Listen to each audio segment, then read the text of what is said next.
3 years ago, my best friend Olivia vanished during our senior year of high school. No goodbye, no note, just an empty bedroom and parents who refused to talk about what happened. The police investigated for 6 months before declaring her a runaway. Case closed. I never believed it. Olivia wouldn't just leave, not without telling me. Last Tuesday, I got a notification on my phone. Olivia had sent me a video on Snapchat. After 3 years of silence, 3 years of wondering if she was dead or alive. The video was 47 seconds long. It was dark, shaky, filmed in what looked like a basement. And at the end, I heard her whisper, "Don't come looking for me, Maya. Please, forget I existed." But I couldn't forget. I wouldn't. My name is Maya Chen, I'm 21, and 5 days ago I found out where Olivia has been for the past 3 years. I found out what happened to her, and I found out why she begged me not to come looking. I should have listened. Olivia and I had been best friends since 6th grade. We were inseparable. Same classes, same lunch table, sleepovers every weekend. We had our whole lives planned out, college roommates, traveling Europe after graduation, being each other's maids of honor someday. Then, 2 months before graduation, everything changed. It started small. Olivia began canceling plans, said she was tired or sick or had family stuff. When I did see her at school, she looked exhausted. Dark circles under her eyes, jumpy, always looking over her shoulder. "Are you okay?" I asked her one day at lunch. "You seem off." "I'm fine," she said, but she wouldn't meet my eyes. Just stressed about college applications. But her applications were already submitted. She'd gotten early acceptance to 3 schools. The last time I saw her was April 15th, 2021. We were at her house studying for finals, or trying to. Olivia kept checking her phone, getting more and more anxious. "Is someone bothering you?" I asked. "Is it that guy from your biology class?" "Because I can." "It's nothing," she interrupted. I need to tell you something." "What?" She opened her mouth to speak, then her phone buzzed. She looked at the screen and went pale. "You need to leave," she said suddenly. "Right now." "Olivia, what's?" "Now, Maya, please, just go home and don't come back tonight." She practically pushed me out the door. That was the last conversation we ever had.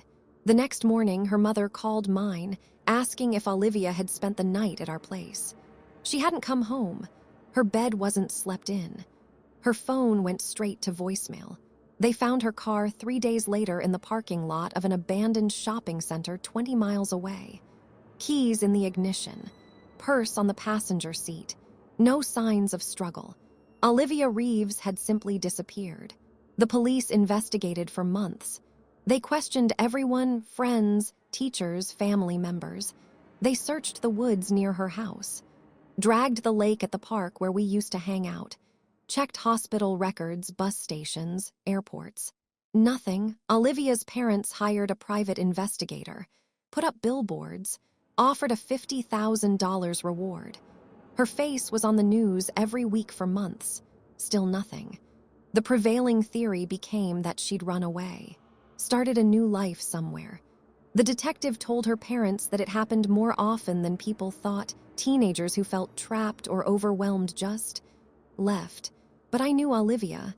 She was happy, excited about college, close with her family. She wouldn't just abandon everything. Something had happened to her. Someone had taken her. I tried to keep the case alive, posted about it on social media, created a website with her information, contacted true crime podcasters. Nothing came of it. After a while, people stopped sharing the posts, stopped talking about it, moved on with their lives, but I couldn't move on. Every birthday, every holiday, every time I did something we'd planned to do together, I thought about her. Wondered where she was, if she was still alive.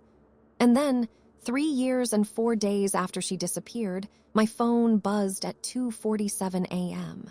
Snapchat notification. "Olivia Reeves sent you a video."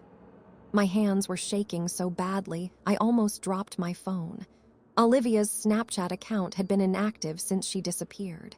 I'd checked it obsessively for months, hoping she'd post something, anything. But it had been completely silent. Until now, I opened the app. The notification was real. Olivia Reeves, video. Sent 2 minutes ago, I clicked play. The video was dark, filmed in what looked like a concrete room. Bare walls, dim lighting from a single bulb overhead. The camera was shaky, like whoever was filming was trying to be quiet. Then I heard breathing. Quick, panicked breathing. The camera turned and I saw her. Olivia. She was thinner than I remembered. Her hair was longer, pulled back in a messy ponytail. She wore an oversized sweatshirt I didn't recognize, but it was definitely her. She looked directly at the camera and whispered, "Maya, if you're seeing this, I need you to know I'm okay. I'm alive. But you can't come looking for me. You have to promise me you won't try to find me." Her voice cracked. She was crying. "I can't explain everything. I can't tell you where I am, but I'm safe, sort of. I needed you to know I didn't run away. I didn't abandon you. But I can't come back. Ever. Please, Maya, please forget about me. Move on. Live your life. And whatever you do, don't try to find." Someone's voice in the background. Male, angry. "Who are you talking to?" Olivia's face filled with panic. The camera jerked wildly as she tried to hide the phone. No one. The video cut off. That was it. 47 seconds, and then nothing. I tried to call her. Straight to voicemail, tried to send messages. They wouldn't deliver, tried to see her location, disabled. But I'd seen the video. I'd seen her alive, and I'd heard the fear in her voice. Someone was keeping her somewhere, and she was terrified. I did exactly what she told me not to do. I went looking. First, I contacted the police, showed them the video. They were skeptical at first. Snapchat videos can be faked, they said. But after analyzing it, they confirmed it was recent. Real. Olivia Reeves was alive. They tried to trace the account. The video had been sent from an IP address in Nevada, about 3 hours from where we lived. But it was a public Wi-Fi network at a truck stop. By the time they got there, any security footage had been deleted. Dead end. The detective assigned to the case, a woman named Sanchez, told me they'd do what they could, but without more information, there wasn't much to go on. "If she contacts you again," Detective Sanchez said, "try to keep her talking. Get details, anything that might help us locate her." But Olivia didn't contact me again. Her Snapchat account went dark. Her parents' phones stayed silent. It was like she'd sent that video and then disappeared all over again. I couldn't accept that. I'd gotten a glimpse of her after 3 years of nothing. I wasn't going to lose her again. I started investigating on my own. Downloaded the video, watched it frame by frame. There had to be something. Some clue about where she was.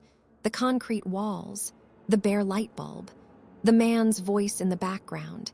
And then I noticed something. In the corner of the frame, just visible for maybe 2 seconds, was a logo on the wall. Faded, partially obscured, but there. I screenshot it, enhanced it, ran it through reverse image search. It matched. The logo belonged to a company called Clearview Properties, a real estate management company that owned dozens of buildings across 3 states, apartment complexes, storage facilities, office buildings. Most of them abandoned or under renovation. I made a list of every Clearview property within a 4-hour radius of that truck stop, 37 locations, and I started visiting them, one by one. The first 12 locations were dead ends, demolished buildings, active construction sites where Olivia clearly wasn't being held, storage facilities with security cameras and managers who'd never seen her photo. But location 13 was different. The Riverside Apartments, a low-income housing complex built in the 1970s, condemned 5 years ago after a fire. It sat on the edge of town, surrounded by empty lots and industrial buildings. Windows boarded up, chain-link fence with no trespassing signs. And in the parking lot, half hidden behind an overgrown hedge, was a white Honda Civic, the same make and model as Olivia's car, the one that had been found abandoned 3 years ago. My heart was pounding as I parked down the street. This could be a coincidence. Lots of people drove white Honda Civics, but the license plate. I pulled out my phone, checked the old missing person report. The license plate matched. Olivia's car, here, at this abandoned building. She was inside. She had to be. I should have called the police. Should have called Detective Sanchez and let professionals handle it. But what if they scared whoever was keeping her? What if he hurt her before they could get to her? What if she'd been here for 3 years and I was finally close to bringing her home? I climbed the fence, found a broken window on the first floor, climbed through. The building was exactly what you'd expect from an abandoned apartment complex. Graffiti on the walls, trash everywhere. The smell of mold and decay. Doors hanging off hinges.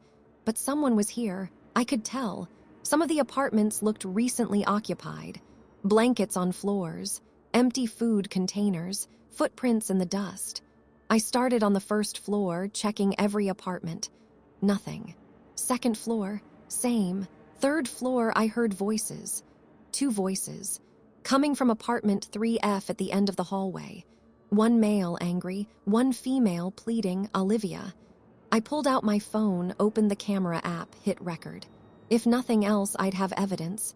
I crept closer to the door. It was partially open. I could see inside. The apartment was surprisingly clean compared to the rest of the building. Furniture, a couch, a table, a TV, curtains on the windows. Almost like someone lived here. And there in the living room was Olivia. She looked different from the video. Her hair was loose now. She wore jeans and a t-shirt. She looked normal, healthy, even, but terrified. The man stood in front of her. Late 30s, average height, brown hair. He looked completely ordinary.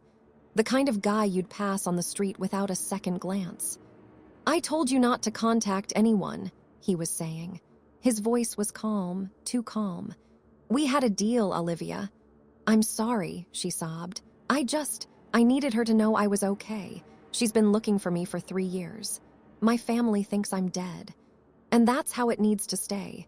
Please, can't I just—" "No," he grabbed her arm. "You're not leaving, you know too much, you've seen too much. The only reason you're still alive is because you've been cooperative. Don't make me regret that decision." I needed to do something. Call 911. Make noise. Distract him so Olivia could run. But I was frozen. Watching through the crack in the door. Olivia was crying now. "I've done everything you asked. I've kept quiet. I haven't tried to escape. Why can't you just let me go?" "Because you know about the others," he said simply. "The others." My blood ran cold. "You know about Jessica, about Amanda, about the Martinez girl. You were there when we moved them. You helped clean up. You think I can let you walk away with that knowledge?" Oh God, this wasn't just a kidnapping. This was something worse, much worse. Olivia's face crumpled. "I didn't have a choice. You said if I helped, you wouldn't hurt my family. You said—" "And I've kept that promise," he interrupted. "Your parents are fine. Your little brother is fine. As long as you stay here and keep your mouth shut, they'll stay fine. That's the deal." He was keeping her here by threatening her family. I had to get help.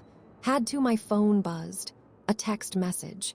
The sound was soft, barely audible, but in the silence of that hallway, it might as well have been a gunshot. The man's head snapped toward the door. "Did you hear that?" I ran. I made it to the stairwell before I heard the apartment door slam open behind me. "Stop!" I didn't stop. I ran down the stairs, taking them 2 at a time, my phone clutched in my hand. Behind me, footsteps, heavy, fast. Getting closer, I reached the 2nd floor, the 1st floor. The lobby. The front door was chained shut from the inside. I'd come in through the window. Where was it? Which direction? Left. I ran left down a hallway, looking for the window I'd climbed through. The footsteps were right behind me now. A hand grabbed my shoulder, spun me around. The man. Up close, he looked even more ordinary, just a regular guy. The kind who'd help you change a tire or hold a door open. Except his eyes. His eyes were completely cold. "Who are you?" he demanded. "Are you a cop?" No, I'm her friend, I'm Maya. I'm Olivia's friend from high school. His grip tightened. You saw her video. Please, I won't tell anyone, I just want to take her home. Her family misses her. I miss her. Please. He studied me for a long moment. Then he smiled. It was worse than if he'd been angry. You know, he said conversationally, Olivia told me all about you. Maya Chen. Best friends since 6th grade, always together. She talked about you a lot in the beginning, cried about you, begged to send you a message. Then let her go, please, I'm begging you. Can't do that, but I appreciate you coming here. Saves me the trouble of tracking you down. My blood turned to ice. What? You think I'd let her send that video without knowing exactly what would happen? I knew you'd come looking. Knew you'd be stupid enough to come alone. He started dragging me toward the stairs. Olivia's been lonely. She'll be happy to have a friend again. I tried to scream. He clamped a hand over my mouth. None of that. Let's go have a nice chat with Olivia. She's got a lot to explain to you about her new life. He dragged me back to the apartment, threw me inside.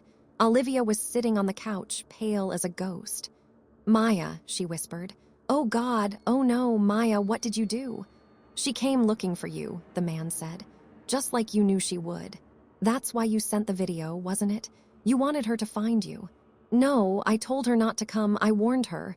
And yet here she is. He locked the door behind us, pocketed the key. Guess you two have some catching up to do. I'll give you 10 minutes. Then we're going to have a very serious conversation about what happens next. He went into another room. A bedroom, maybe. Closed the door. Olivia immediately rushed to me, grabbed my hands. Why did you come? She hissed. I told you not to, I told you. You've been missing for 3 years. What was I supposed to do? Forget about me like I asked. She was crying now. God, Maya, you don't understand. He's going to kill you, or worse. He's going to keep you here like he's keeping me. What happened? How did you end up here? She took a shaky breath. 3 years ago, I saw something I shouldn't have. I was driving home late one night and I saw him, that man, putting something in the trunk of his car. A body, wrapped in plastic. He saw me see him, got my license plate, found out where I lived.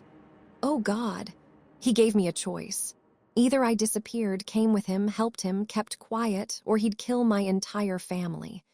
Mom, Dad, Mikey, all of them. He showed me proof that he could. Photos of them sleeping. Of Mikey at school, of Dad at work.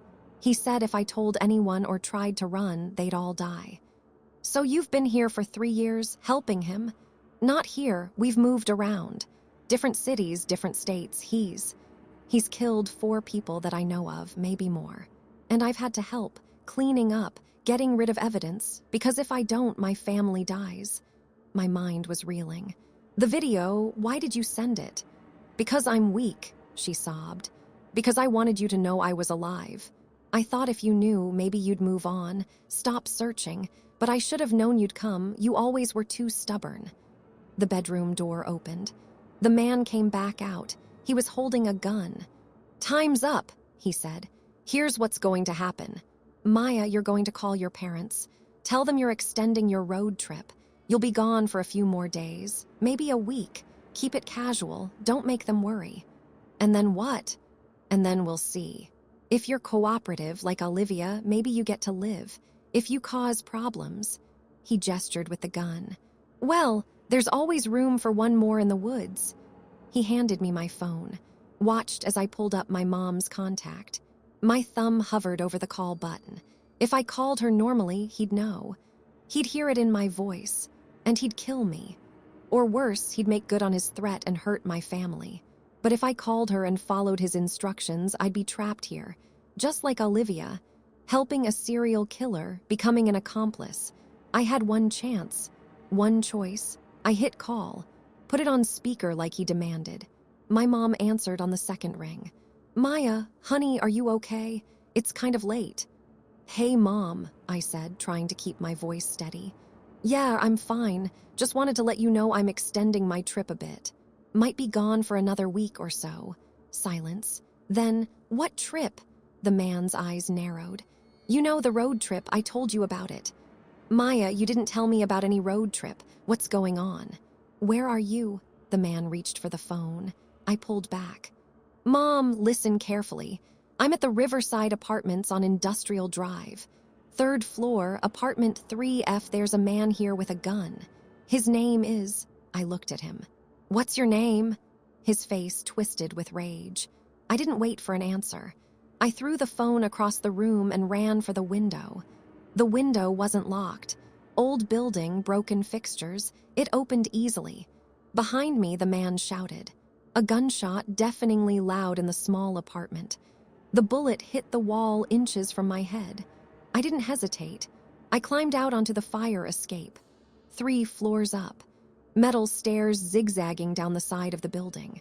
I ran down, my footsteps clanging on the metal. Above me, I heard the window open. Another gunshot. The bullet hit the railing, sparks flying. I kept going. 2nd floor, 1st floor. The fire escape ladder, the kind that slides down to the ground, was rusted in place. Wouldn't budge. 10 feet to the ground, I jumped, landed wrong. Pain shot through my ankle, ignored it, ran. Behind me, I heard him climbing down. Coming after me, I ran through the parking lot past Olivia's car toward the street where I'd left my car. My ankles screamed with every step. My lungs burned, almost there. 20 feet, 10 feet. I reached my car, fumbled with the keys, got the door open. A hand grabbed my hair, yanked me backward. I fell hard onto the pavement. He was on top of me, the gun pointed at my face. You stupid little... Sirens. Police sirens, getting closer. He looked up, cursed, looked back at me. For a moment, I thought he'd shoot me anyway, end it right there. But he didn't. He ran, back toward the building, toward the back where there must have been another exit. I lay there, gasping, until the police cars screeched into the parking lot. They arrested him 3 blocks away. Found Olivia still in the apartment, too traumatized to move. His name was Derek Martinez. He'd been wanted in 3 states for a series of murders dating back 5 years. They found bodies, evidence, everything Olivia had been forced to help with. She's alive. She's safe. She's home with her family, but she's not the same. Probably never will be. 3 years of captivity, of being forced to help a killer, of living in constant fear. That changes a person. We don't talk much anymore.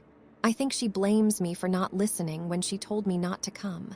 Or maybe she's just trying to move on, and I'm a reminder of the worst years of her life. I don't know. What I do know is this. Sometimes the people we love disappear. Sometimes they send us messages begging us not to look for them. And sometimes, despite the danger, despite the warnings, we have to look anyway. Because that's what love is. That's what friendship is. Even when it almost gets you killed. Derek Martinez is serving life without parole. But before he was sentenced, he sent me a letter from prison. 1 sentence. You saved Olivia. But there are 4 more just like her still out there. Still helping men like me. Still too scared to escape. How many of them will you save, Maya? I don't know if he's telling the truth. If it's a mind game. If there really are others. But I think about it every day. And I wonder, if I got another video, another desperate message from another missing girl, would I go looking again? I think you know the answer.